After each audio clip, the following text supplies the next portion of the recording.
Bonjour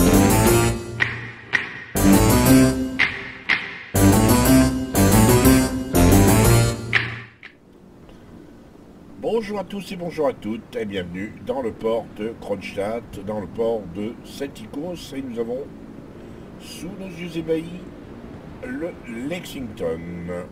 Alors, le Lexington, pourquoi Lexington? Parce que nous allons assister à une bataille en porte-avions, une bataille que nous a fourni, que m'a fourni très gentiment Papy. Alors, une vidéo de Papy en Lexington, c'est toujours un événement. Parce que généralement, quand il m'envoie une partie en porte-avions, elle est jamais décevante. Même pour un joueur comme moi qui n'est pas un joueur de porte-avions, je suis occasionnellement, on va dire. Là, c'est une partie extrêmement particulière, une vidéo un petit peu particulière déjà dans un premier temps, parce qu'il va y avoir qu'une seule bataille.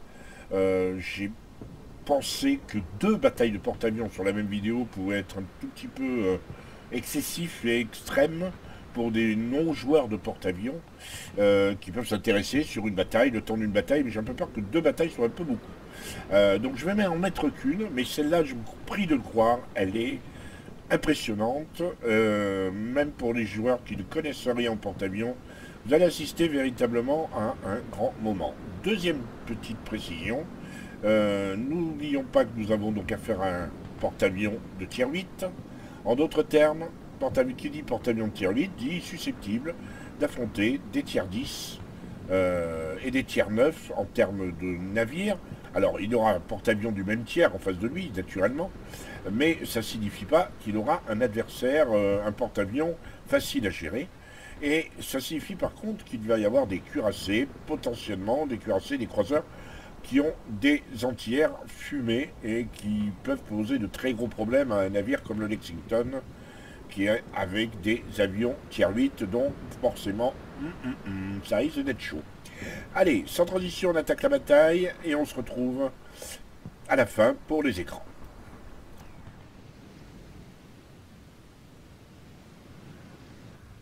Et nous sommes partis.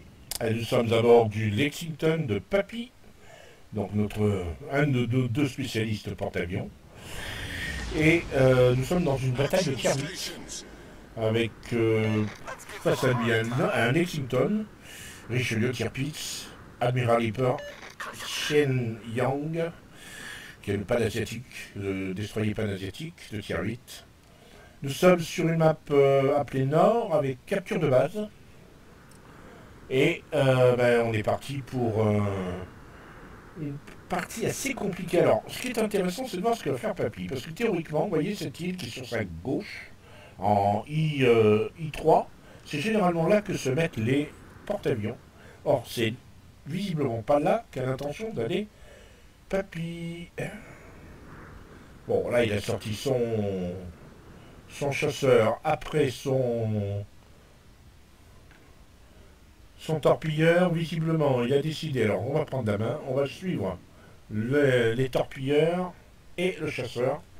Il a décidé de les envoyer au centre, quelque part ici, probablement pour spotter. Pas tout à fait, non. Ouais, il les a pas envoyés au centre vraiment, mais plutôt un petit peu sur l'aile. Voilà. Il aura une vue assez intéressante.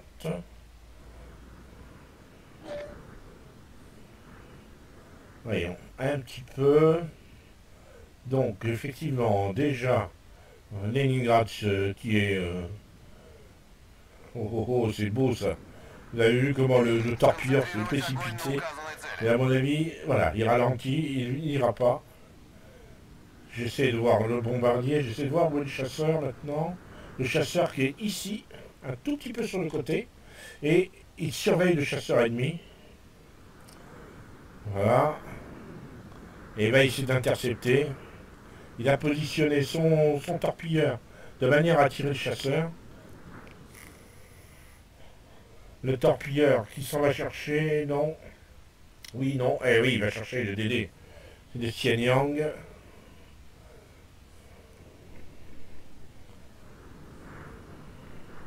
Shen Yang qui se met tout de suite dans une smoke. Pendant que des chasseurs ennemis continuent à courir après le torpilleur. Largage manuel. Voyons si le torpillage, oui, une torpille au but. Le Tianyang a pris très cher. Le Strafe a à moitié réussi. Papy n'insiste pas. Il ramène son chasseur vers le centre. Alors que ici, il laisse son... Ouais, non, le torpilleur rentre à la maison. Maintenant, les bombardiers. Le bombardier qui font du spot. Il y a un deuxième chasseur apparemment. Non, c'est le chasseur de... C'est un avion de recours. Alors les bombeurs sont ici. Maintenant, c'est le fuseau qui risque d'être... voilà. Il va attaquer le fuseau. Alors il ne prend pas dans le sens de la longueur. Non, il n'attaque pas le fuseau. Il va sur le tir-pisse. Premier largage, échec. Le deuxième bombeur attend. Voilà les chasseurs qui sont là. Chasseur ennemi qui se met sur le bombardier. Et là, j'ai peur que les bombeurs prennent très cher. Oui. Il a envoyé ses chasseurs un peu tard, mais il a réussi un strafe Non, le strafe n'est pas réellement réussi. Vous voyez. Voilà, tentative de strafe pas mal réussie pour le Lexington rouge. On est en face apparemment d'un bon genre de porte-avions qui risque de donner du fil à retordre à Papy. Là, le petit bomber est malheureusement obligé de... il va rentrer à la maison. L'autre bombardier est au taquet. Oui, je pense que maintenant il faut qu'il s'attaque au fuseau. Il y a le fuseau, le tir-pisse. Non, il n'attaque pas. Il va encore essayer de passer sur le tir-pisse. Voilà, deux bombes au but, un incendie. C'est le premier vrai dégât à prendre, si on accepte la torpille, bien sûr. Pour l'instant, petit avantage à l'équipe de Papy. Un croiseur éliminé de son côté, 2 chez l'ennemi.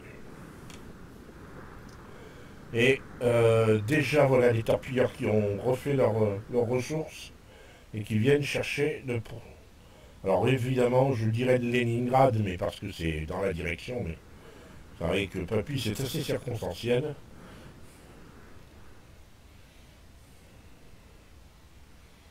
Et il peut décider d'attaquer le fuseau. Un des cuirassés qui passe un petit peu broadside, qui prend quelques risques. Non, c'est probablement plutôt le Lénard, je sais pas. Il n'a pas forcément choisi.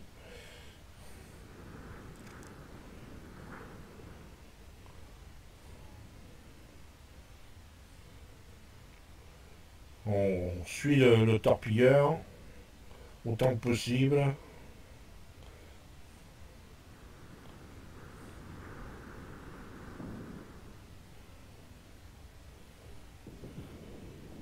Il n'attaque pas, hein. Il garde la main. Il garde le fuseau à plutôt spot pour ses alliés. Ah, il attendait peut-être que le fuseau ait un incendie. Torpilles qui sont pas mal du tout. Une. Non, deux. Deux justesse, mais deux.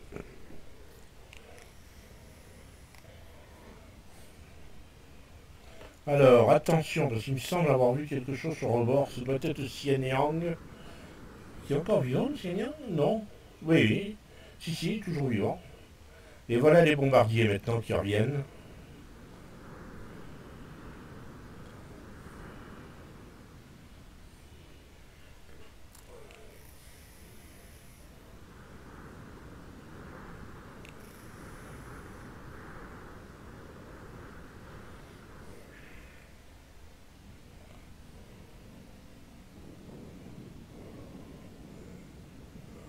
Alors que on voit que les chasseurs sont au centre du cap. Donc les bombardiers, je pense que Papy a pris conscience de l'assaut ici du tir-pisse, et que le tir-pisse va faire très mal sur le Bismarck. Est-ce qu'il vaut mieux pas aller chercher avec ces bombardiers justement le tir-pisse? C'est probablement le destroyer qui est là dans le nuage de fumée.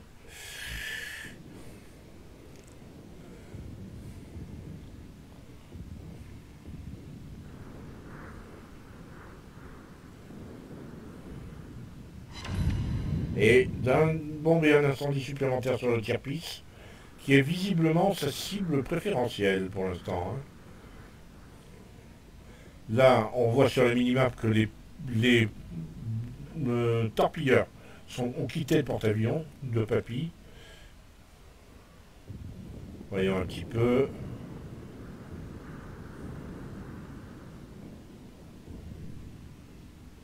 Papy qui a replié parce que effectivement le chasseur ennemi est là à monter la garde.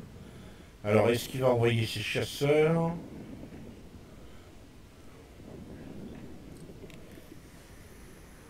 Non, il peut pas. Il peut pas, ils sont en train de se recharger. Our team has taken the lead.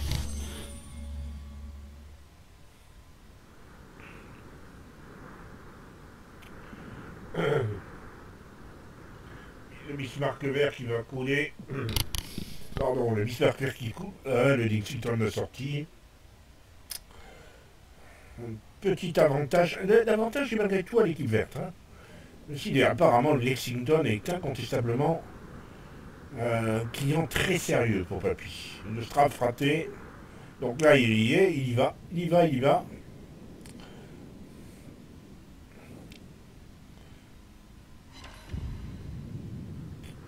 Et oui, deuxième tentative de Straff réussie cette fois. Il a bien eu Papy, il s'est pas laissé prendre. Papy vient de perdre une escadre complète de bombardiers.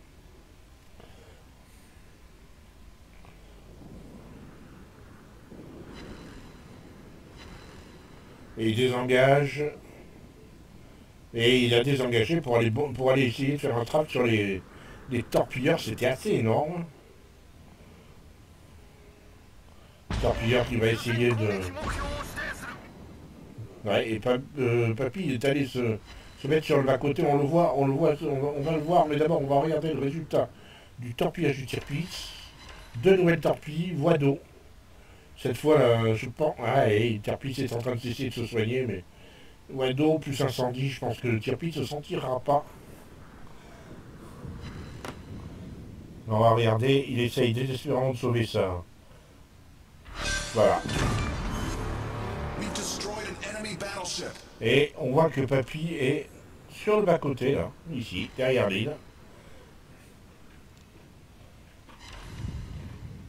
Donc attention, là les chasseurs montent à garde, à attaquer les bombardiers. C'est assez compliqué, il y a vraiment tellement de variables, il y a tellement d'éléments à surveiller. Il ne peut pas être partout. Du coup là, il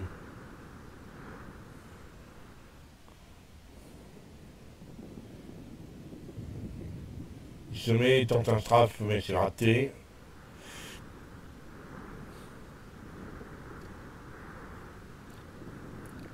Encore un Liska. La partie est plutôt à l'avantage des verts, même si les rouges ont quand même l'avantage ici sur cette aile. Il n'y a rien qui s'oppose à ce que l'Akatsuki aille caper. Sauf que le Hyper est en train de revenir vers sa base.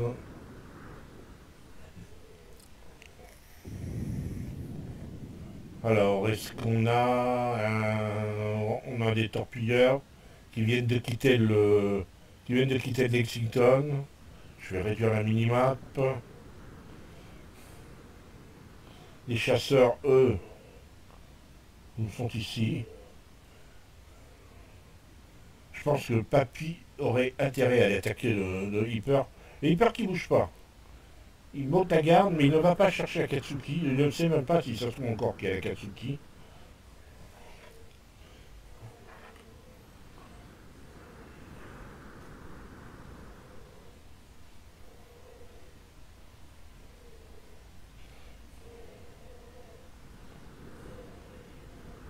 Voilà, il avance. Il sait maintenant qu'il y a un destroyer qui est dans le cap, mais il a dû se faire repérer le destroyer.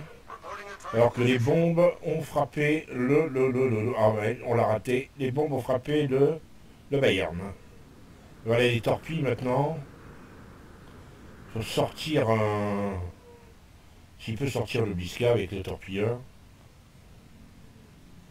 ce serait un match, mais non, il va probablement s'attaquer plutôt au Bayern.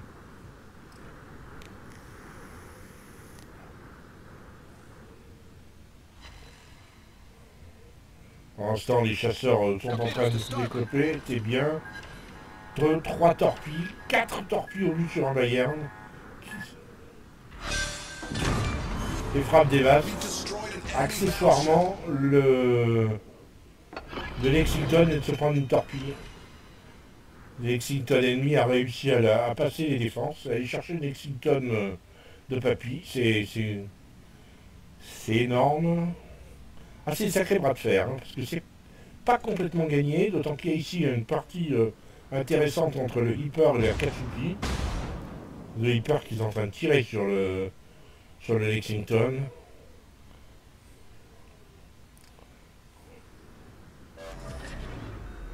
Et voilà les bombardiers. Et le chasseur qui essaie de repérer la Katsuki. Katsuki qui est spoté. Hein.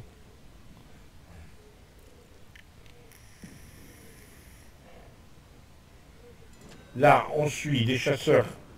Est-ce qu'il va aller faire un strafe ou alors aller chercher le bombardier ennemi qui est juste là?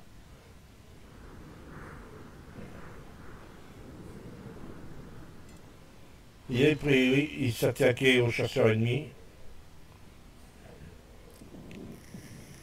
Pendant ce temps, le Hyper n'a pas réussi à couler la Katsuki, mais voilà, c'est fait. Donc on est revenu à la case départ avec un Bliskavika ennemi qui est en train de caper.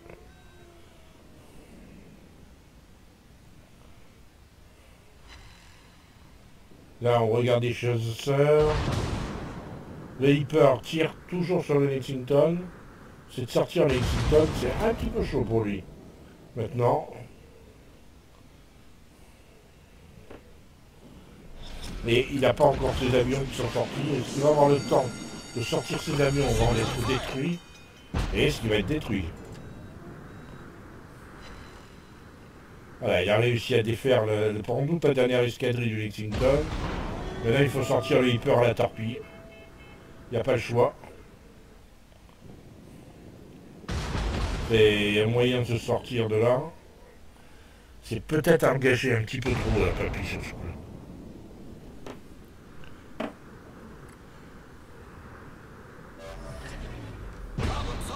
Et voilà, il y a un nouvel incendie, ça va être très compliqué.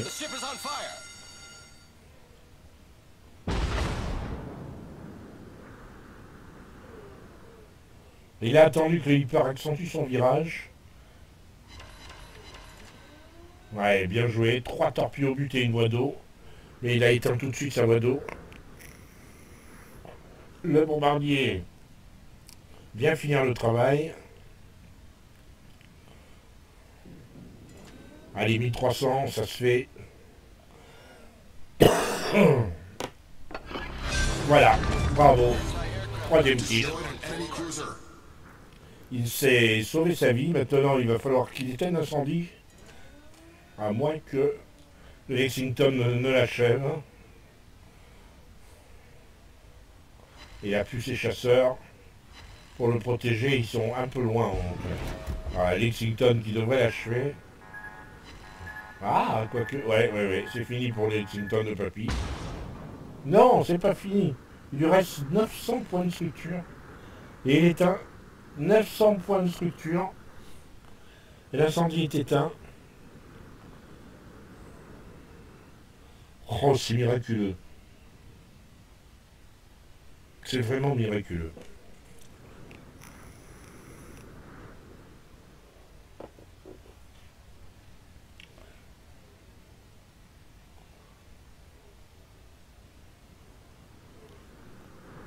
Il n'y a plus de photos. Hein, il n'y a plus que le porte-avions rouge. Ils n'ont qu'à attendre.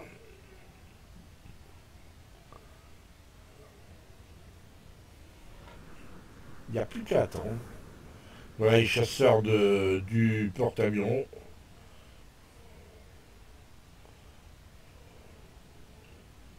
Je crois que Ouais, les chasseurs du porte-avions qui viennent chercher, il est obligé d'envoyer ses chasseurs se faire, comment dirais-je, reprendre, refaire leurs réserves, voilà, je vais arriver.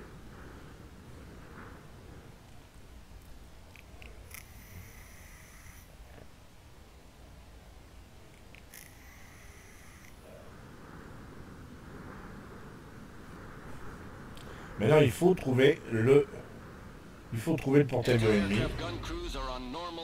135 000 de dégâts quand même, c'est des grosses parties, hein. Beaucoup de dégâts. Il me disait, papy, qu'en ce moment, enfin, il est dans une phase où c'est des parties à plus de 130 cas de dégâts. Systématiquement, quand il sort le Lexington, il est dans une bonne période. Voilà, les bombardiers qui viennent finir le travail.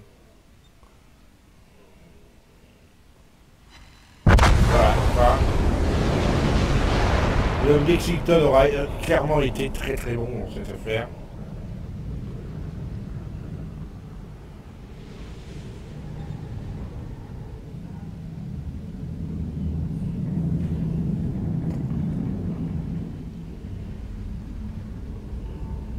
C'est pas souvent on voit la fin de Papy dans une bataille quand même, hein. C'est un collector. Ça.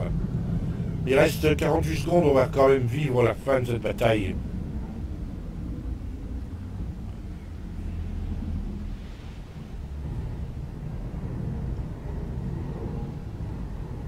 Même si il n'y a que 60 points d'écart hein, pour les rouges, mais voilà. Et il se trouve que Papy avait envoyé ses...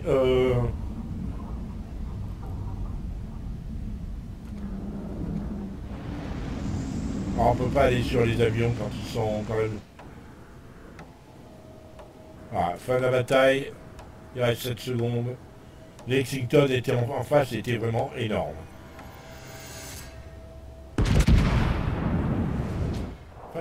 Retour au port et une vue sur le Lexington. C'est un navire que je ne possède pas encore, mais ça ne nous empêche pas de l'admirer. Alors, on va regarder les écrans de cette bataille. Alors, c'est une victoire, 4076 points d'XP, 204 points. Je rappelle que Papy n'est pas compendium. Donc il a fait une frappe dévaste, 3 kills. Il a fini assez nettement premier avec 1700 points. Vous voyez qu'en face de lui, le Lexington adverse, avec 2 kills, 30 avions détruits, contre 25 pour Papy. Ben, Lexington est en tête. Les deux porte-avions ont fait une bataille de titans l'un contre l'autre. En termes de dégâts, 45 000 sur le Tirpitz, 37 sur le Bayern, 26 000 sur le Hip, 14 000 sur un fuseau. Le Xianyang, 6 000, il n'a pas réussi à le sortir. Le Bliska, 3 000, Leningrad, 1900. Il a tanké pour 233 000, il a fait 59 km sur cette map, c'est pas mal. À noter qu'il y a dégâts grâce à sa détection, 30 000. Il a réussi à larguer 47 bombes, 15 ont touché pour 28 700 de dégâts. Et en termes d'incendie, 2879 d'incendie. Les torpilles, il en a largué 23, il en a mis 13 au but, donc c'est presque un ratio de 1 pour 2. Presque 100 000 de dégâts, 93 900. C'est excellent. Et 9 700 en termes d'inondation. On peut clairement dire que on a eu affaire à une bataille. Il n'a pas souvent ce genre d'opposition. Et ça a été véritablement... ça a été un vrai tour de force pour lui. C'était une curiosité. Donc pas souvent qu'on voit Papy pousser dans ses retranchements, voire couler, parce qu'il a été coulé. Mais oui, Papy coulé. Cette vidéo est un collector. Voilà, nous terminons par un petit retour sur Kronstadt et un petit bilan. Donc on a vu une bataille. Moi je considère que c'est une des plus belles batailles qu'il m'a envoyées. Lui-même était... Papy, j'aime beaucoup Papy, parce que c'est un monsieur qui est plein de retenue dans ses propos. Et on a un petit peu débriefé après coup, une fois que j'ai vu la bataille, parce qu'il a voulu me laisser... dans le flou tant que je ne l'avais pas vu. Donc une fois que je l'ai vu commenter et monter, on en a un petit peu parlé. Et il a reconnu qu'il avait véritablement eu un plaisir intense à jouer cette partie, parce qu'il y avait en face de lui un vrai joueur d'un très haut niveau, et qu'il a pu se frotter à quelqu'un qui avait véritablement un très haut niveau de joueur de porte-avions, et ainsi il a pu comparer et éventuellement mesurer ses limites. Et donc il était plutôt satisfait du résultat final, et qui ne le serait pas, parce que c'est quand même une très belle partie. Donc j'espère que cette vidéo vous a plu et j'espère vous retrouver très bientôt. N'hésitez pas à commenter, n'hésitez pas à me laisser comment dirais-je, vos impressions, à liker. Et bien à très bientôt si vous le voulez bien.